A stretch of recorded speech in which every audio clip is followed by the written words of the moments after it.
আমাদের শিশু বয়সের কথা একটু স্মরণ করেন।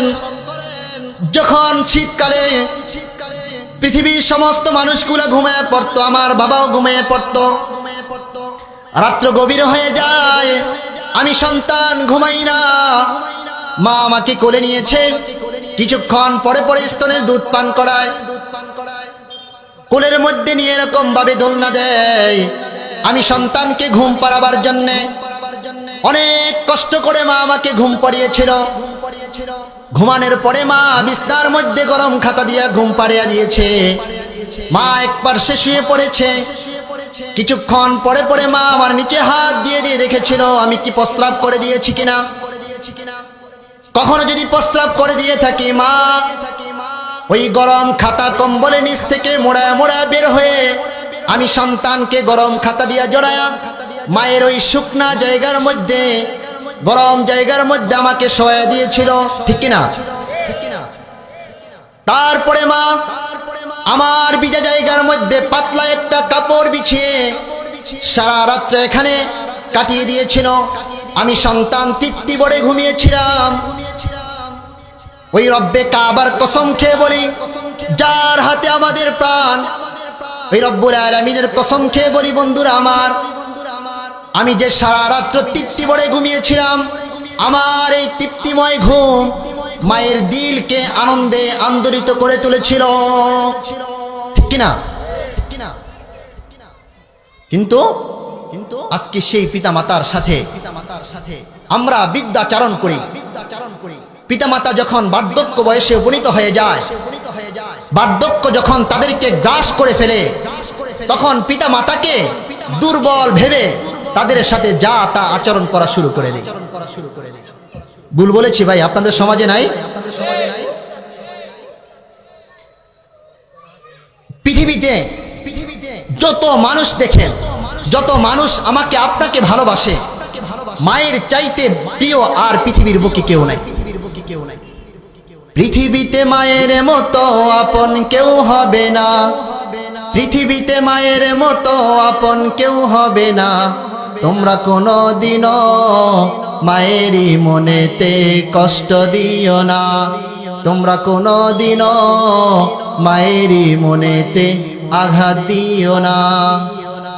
কত সন্তান আছে যে মাকে কষ্ট দেয়, মার মনেতে আঘাত দিয়ে অভিশাপ নেয়, ঠিক কিনা? মার মনেতে আঘাত দিলে খোদা যে সহে না, মার মনেতে আঘাত দিলে আল্লাহ সহে না। এই সমাজের মধ্যে যেই যুবকরা মায়ের দিলের মধ্যে আঘাত দিয়ে যাচ্ছ, তাদেরকে সতর্ক করে বলে যায়, তোমরা তোমাদের মায়ের দিলে আঘাত দিচ্ছ না, তোমাদের কপালটাকে পুড়ে ফেলছ, ঠিক কিনা? এই সমাজের মধ্যে এমন কিছু কুলাঙ্গার সন্তানও আছে, মা বাবাকে শুধু ধমক দেয় না, মা বাবার গায়ে হাত তোলে, ঠিক কিনা? আমি বলবো তাদের কপাল অর্ধেক নয়, পুরাটাই পুড়ে গিয়েছে, ঠিক কিনা?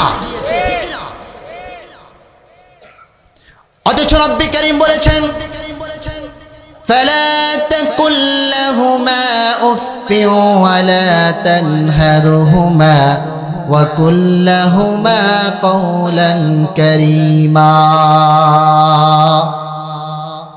আল্লাহ রাব্বুল আলামিন বলেন, হে দুনিয়ার সন্তানেরা শুনে রাখো, তোমাদের মায়ের সাথে তোমরা তোমাদের বাবার সাথে কখনো উফ শব্দটা ব্যবহার করিও না, যাতে করে তোমরা উফ শব্দ ব্যবহার করেছ, মা বাবা তোমাদের বিরক্তির কথা মনে করে তাদের দিলের মধ্যে কষ্ট হয়, এমন আচরণ করো না। ওয়ালা তানহারহুমা, পিতামাতাকে ধমক দিবে না, তাহলে কি করবে? ওয়াকুল্লাহুমা কওলান কারীমা, পিতামাতার সাথে ভালো আচরণ করবে, পিতামাতার সাথে নরমি কথাবার্তা বলবে, পিতামাতাকে সব সময় দিল থেকে মহব্বত করবে, তাদেরকে ভালোবাসা দিবে। কারণ আল্লাহর নবী সাল্লাল্লাহু আলাইহি ওয়াসাল্লাম বলেছেন, তোমার পিতামাতা যদি তোমার উপর সন্তুষ্ট থাকে, তাহলে রব্বে কারীম তোমার উপর সন্তুষ্ট হয়ে যাবেন। আর যদি তোমার পিতামাতা তোমার উপর নারাজ হয়ে যায় তাহলে রব্বে করিম তোমার উপর নারাজ হয়ে যাবে। ঠিক কিনা? ঠিক কিনা? মুহতারাম হাজরিন, এখন আপনারা বলবেন হুজুর আমরা বাবারা এখানে বসে আছি, আপনি মায়ের বয়ান করতেছেন, আমাদের কি কোনো অবদান ছেলেদের পিছনে সন্তানের পিছনে নাই? অবশ্যই আছে। মুহতারাম হাজরিন, বাবার কথা একটু কল্পনা করেন। যখন আমি আপনি শিশু বয়সে ছিলাম, আমার বাবা সকালবেলা সূর্য ওঠার পরে সাথে সাথে মাঠে চলে যেত। এত প্রখর রৌদ্র, এই রৌদ্রের কারণে মাটি উত্তপ্ত গরম হয়ে যেত। সেখানে কাজ করে বাবা পিঠ পুড়িয়ে ফেলে।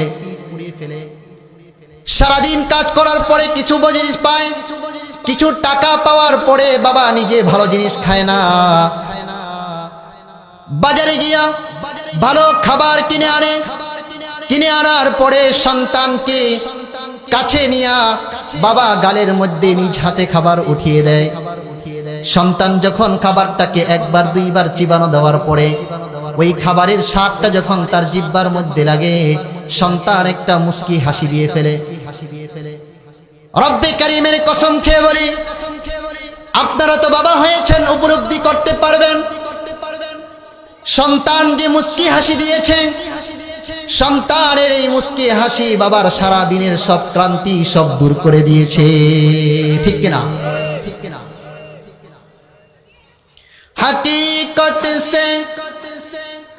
हकीकत से तो दुनिया बेखबर है, दुनिया की नुमाइश पर नजर है। मिठा दो अपना हस्ती अगर कुछ मर्तबा होता है कि खाना के मिलकर गुल गुलजार होता है। পৃথিবীর বুকে আমার আপনার পিতামাতার কাছে আমাকে একবারে সুপর্দ করে দিতে হবে। পিতামাতার কাছে বলতে হবে ইনশাআ কতালা ইনশাআ সারাকা। ও আমার মা বাবা, আপনি যদি চান তাহলে আমি সন্তানকে দুনিয়া থেকে খতম করে দিতে পারেন, আর যদি চান তাহলে আমাকে মুক্ত করে দিতে পারেন। কারণ তা আপনাদের এক সেকেন্ডের যেই কষ্ট আমি দিয়েছি, সেই কষ্টের মূল্য আমি সন্তান দুনিয়ার বুকে দিতে পারবো না। আপনারা দিতে পারবেন না? কেউ দিতে পারবে না, কেউ দিতে পারবে না। আল্লাহর নবী বিশ্ব নবীর কাছে রাতের বেলা এক সাহাবী গিয়েছেন, আল্লাহর নবীকে প্রশ্ন করেছেন, নবী আমি খেদমত করব কার? আল্লাহর নবী বলেন তোমার মার। আবার প্রশ্ন করেছেন খেদমত করব কার? আল্লাহর নবী বলেছেন তোমার মার।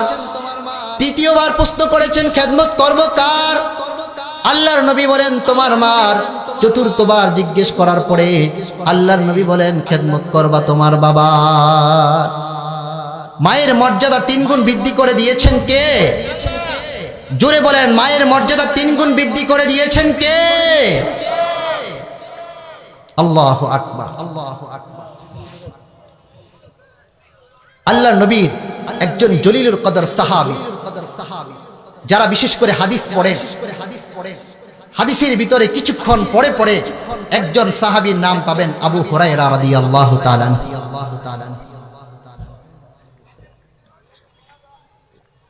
আপনারা শুনেছেন না আবু হুরায়রার নাম? আমার মনে হয় না এই সমাজের ভিতরে আবু হুরায়রা রাদিয়াল্লাহু তাআলা আনহুর নাম শুনে নাই এমন কোন ব্যক্তি আছে। অনেক বড় একজন সাহাবী ছিলেন আবু হুরায়রা রাদিয়াল্লাহু তাআলা আনহু। হাদিসের এত প্রেমিক ছিলেন, রাসূলের এতটা প্রেমিক ছিলেন, রাসূলের দরবারে যে সারাক্ষণ বসে থাকতেন। নিজের পেটের খাবার সব শেষ হয়ে গিয়েছে, 1 দিন 2 দিন 3 দিন চলে যায়, আবু হুরায়রা রাদিয়াল্লাহু তাআলা আনহু খাবারের কোনো টেনশন নাই, টেনশন শুধু আল্লাহর নবী থেকে হাদিসগুলো গ্রহণ করতে হবে। আল্লাহু আকবার। একবার আবু হুরায়রা রাদিয়াল্লাহু তাআলা আনহু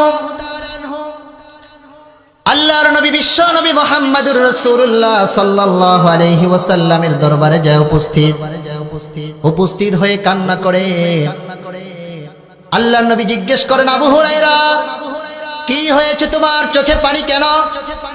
আবু হুরায়রা ফুপায় ফুপায় কান্দে। আল্লাহর নবী আবার কারণ জিজ্ঞেস করেছেন।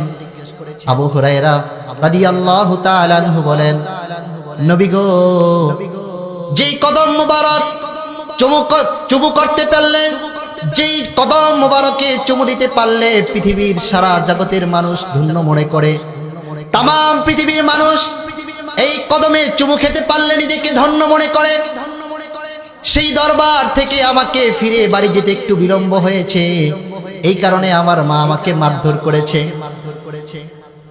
আর আমাকে প্রস্তাব করেছিল দুইটা। হে আবু হুরায়রা, হয়তো মুহাম্মাদের দরবার ছেড়ে দিবি, নচেত আমি মার দরবার ছেড়ে দিবি। আল্লাহর নবী মায়ের দুইটা প্রস্তাবে আমি একটা দ্ব্যর্থহীন ভাষায় উত্তর দিয়েছিলাম। আল্লাহর নবী আমার মাকে আমি উত্তর দিয়েছি, ওগো মা, শুনে রাখেন, আপনার গড় সহ তাম পৃথিবী ছেড়ে দিতে আমি আবু হুরায়রা প্রস্তুত আছি, মুহাম্মাদুর রাসূলুল্লাহর দরবার ছাড়তে আমি পারবো না।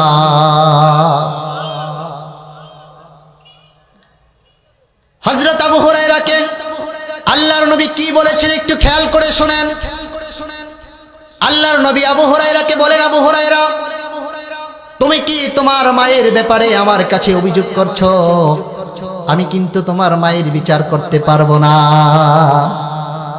দেখেন, একটু চিন্তা করেন, গোটা পৃথিবীর সর্দার, দুজাহানের সর্দার, যার হাতে তৎকালীন সময় সুপার পাওয়ার শক্তি ছিল, সেই মুহাম্মাদুর রাসূলুল্লাহ দুনিয়ার দিক থেকে পাওয়ারি, আখিরাতের দিক থেকেও পাওয়ারি, সমস্ত নবীদের সর্দার, মুরসালিনদের সর্দার, সেই নবী বলছেন, আবু হুরায়রা, তোমার মা চাই মুশরিকা হোক, আমি বিচার করতে পারবো না। তোমার মাই চাই সে মুসলিমা হোক, চাই সে মুশরিকা হোক। আল্লাহু আকবার। হযরত আবু হুরায়রা বলেন, নবী, আপনার কাছে আমি অভিযোগ করছি না, আপনার কাছে আমি এই জন্য জানাবার জন্য আসছি, নবী, আপনি দোয়া করার পরে রব্বে কারীম আপনার দোয়াকে ফিরিয়ে দেন না, আল্লাহ তাআলা সঙ্গে সঙ্গে আপনার দোয়াকে কবুল করেন। নবী একটু যদি মেহেরবানি করে আমার মায়ের হেদায়েতের জন্য রব্বে কারীমের কাছে একটু দোয়া করতেন। আল্লাহর নবী আবু হুরায়রার কাকুতি মিনতির পরে আল্লাহর কাছে বললেন, আল্লাহুম্মা হদি উম্মা আবি হুরায়রাতা, আল্লাহ আপনি আবু হুরায়রার মাকে হেদায়েত দিয়ে দেন। এই কথা শোনার সাথে সাথে, দোয়া করার পরে সাথে সাথে আবু হুরায়রা বাড়ির দিকে দৌড় শুরু করেছেন। সাহাবায়ে কেরাম আবু হুরায়রার দৌড় দেখে চিন্তা করলেন, আবু হুরায়রা তো একজন নম্রভদ্র সাহাবী, কোন উশৃঙ্খলের মধ্যে আবু হুরায়রা থাকে না। আবু হুরায়রা দৌড় দিয়েছে, হয়তো বাড়িতে কোনো বিপদ হয়েছে, নচেত পিছন দিক থেকে মুশরিকরা তাকে ধাওয়া করেছে। সাহাবায়ে কেরামরা দৌড়ে এসে আবু হুরায়রার পিছন দিক থেকে টেনে ধরেছেন। আল্লাহর নবীর সাহাবী আবু হুরায়রাকে বলেন, ও আবু হুরায়রা, কি হয়েছে তোমার, কি কোনো বিপদ হয়েছে কিনা?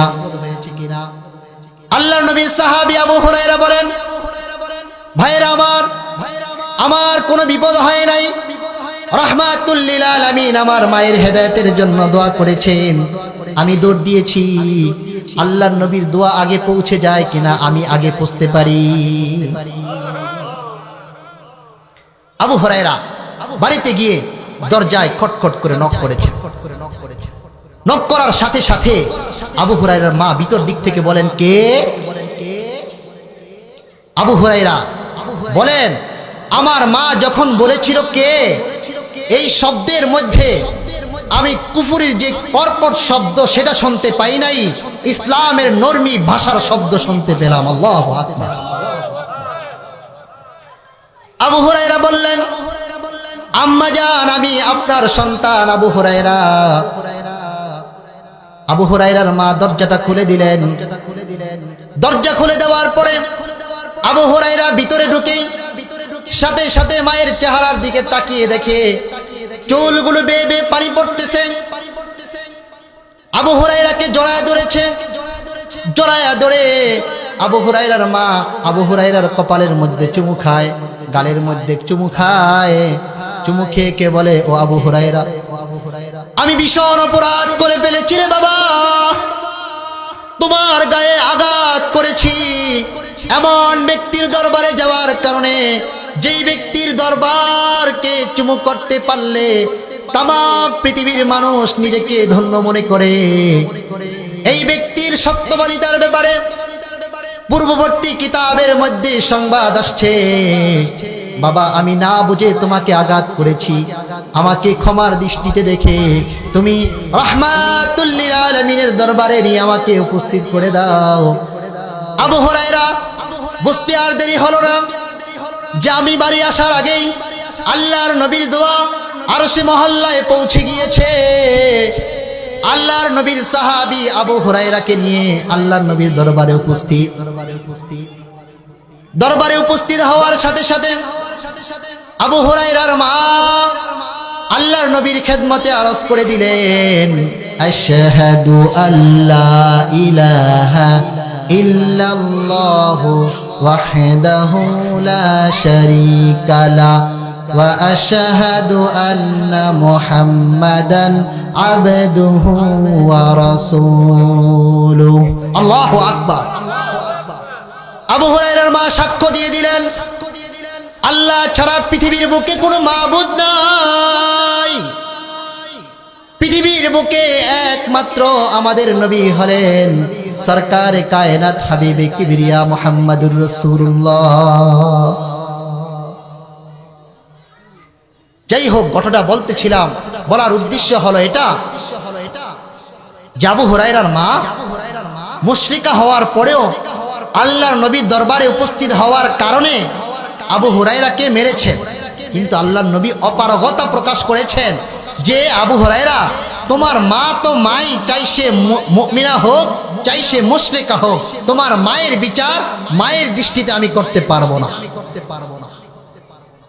তাহলে এবার চিন্তা করেন, আমাদের মা মুসলিমা হওয়ার পরে আমরা আমাদের মায়ের দিলে কত আঘাত করেছি, মায়ের দিলে কত আঘাত করেছি। আমরা অপরাধী না? তাহলে আওয়াজ করে বলেন, লজ্জা পাচ্ছেন? আমরা অপরাধী। আজকে যাদের মা আছে, বাসায় যায় মায়ের কাছে ক্ষমা চাইবেন, মা জানি না কখন আপনার সাথে বেয়াদবি করে ফেলেছি, মা আমাকে ক্ষমার দৃষ্টিতে দেখবেন। মায়ের দিলটা খুশে ভরে যাবে। এমন হতে পারে নেককার মা হলে রাতের গভীরে ওঠে রব্বে কারিমের প্রাঙ্গণে দোয়া করবে, আল্লাহ আমার সন্তানকে আপনি বিপদ আপদ থেকে রক্ষা করিয়ে, চোখের পানি ফিরে ফিরে আমাদের জন্য দোয়া করবে। এখন অনেকের দিলে একটা প্রশ্ন উত্থাপিত হয় যে হুজুর, তাহলে আমাদের সন্তানগুলা আমাদের সাথে বেয়াদবি করে কেন? আমরা তো চাই বাবা হিসাবে আপ্রাণ চেষ্টা করি আমাদের সন্তানগুলো ভালো হয়ে বেড়ে উঠুক, কিন্তু তারা যে বেয়াদবি করে, কথা শোনে না কেন? এর জন্য সর্বপ্রথম দায়ী হলাম আমরা। কারা? আমরা। অনেক ছোট ছোট ভুল আছে, যে ভুলগুলাকে আমরা সাদরে হাসির ছল্লে গ্রহণ করি, কিন্তু এই ভুলগুলাই একটা সময় আমার জন্য বিশাল বড় বিপদ আকারে ধারণ করে দেখা দেয়। আমার চোখে পড়েছে, ছোট্ট অভিজ্ঞতা থেকে বলছি। ছোট ছোট কচি বাচ্চারা যখন কথা বলতে শিখে, পাড়া প্রতিবেশীর সন্তানদের থেকে, বাচ্চাদের থেকে কিছু কথা শিখে শুনে যখন তারা বলা বলি শুরু করে, পিতামাতা খুব বেশি খুশি হয়। সাথে সাথে যখন এই পিতামাতা, এই সন্তানগুলা যখন দাদাকে, নানাকে বা পাড়া প্রতিবেশীর অন্য ছেলেদেরকে যখন এরকম ভাবে বিচ্ছিরি বাচ্চায় কিছু গালিগালাজ করে, তখন কিছু মা